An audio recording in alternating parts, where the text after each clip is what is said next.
Kalimantan Selatan memiliki banyak wadai khas tradisional. Salah satunya adalah wadai bingka yang menjadi primadona di Banjarmasin. Dahulu bingka hanya mempunyai satu rasa, yaitu rasa Hintalu. Namun seiring berkembangnya zaman, warga pun membuat inovasi terhadap rasa bingka yang semakin beraneka ragam, nang kaya rasa kentang, tapai, waluh, pandan, nangka, wan masih banyak lagi. Nah pemirsa, berikut kabar lengkapnya.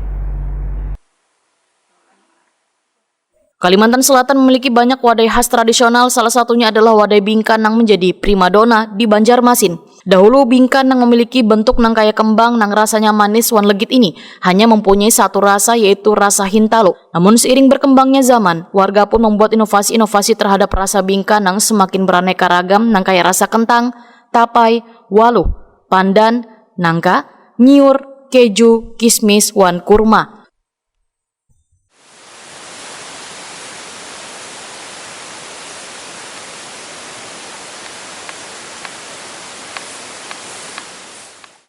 Wadai bingkan yang berbahan dasar gelapung, gula, Hintalu, wan santan ini merupakan salah satu wadai tradisi Banjar untuk penyajian 41 wadai khas Banjar dalam setiap acara adat.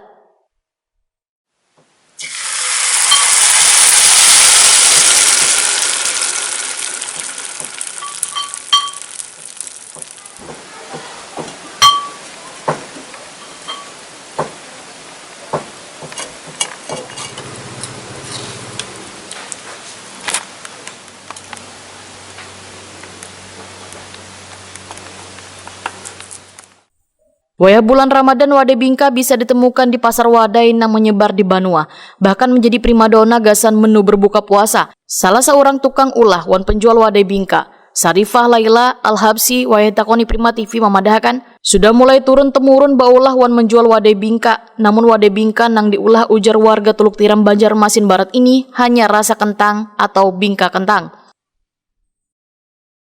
Mulai tahun 72 sampai sekarang. Awalnya gimana? Awalnya turun Dari orang tua lalu. dari orang tua. Ini bingka ini khas apa? Bingka Kentang, kentang. minyak kentang dan minyak tapai. Ini apa aja bahan bakunya Bu? Bingka Dan kentang. bakunya kentang, gula, gapung, Telur lah. telur, retek. Dan ini cukup diminati pada saat bulan Ramadan. Iya. Selain bulan Ramadan juga menjual juga bingka. Bisa kalau orang mesan. Oh, sama.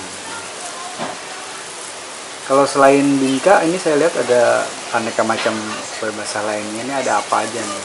Seperti selat, tari palkatan, kararaban, empal pisang, dan lain-lain.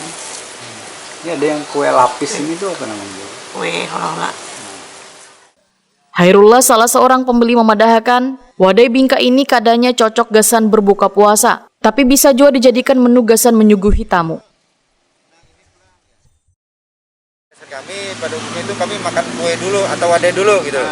Jadi setelah makan wadai dulu, baru kami sholat maghrib baru makan gitu.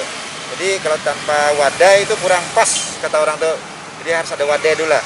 Terutama kayak seperti wadai bingka, hula-hula. Nah ini wadai khas Banjar lah pada umumnya. Ini yang paling digemari jenis kue apa nih Bang?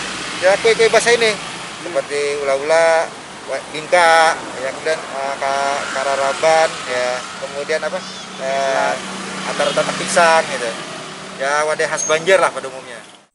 Menurut sejarah, resep wadai bingka didapatkan dari Putri Junjung Buin yang merupakan seorang putri dari kerajaan Daha, nenek moyang dari Raja Kerajaan Banjar. Wahai itu Putri Junjung Buin maulah wadai bingka gasan disajikan lawan bubuhan bangsawan atau santapan kaum ningrat.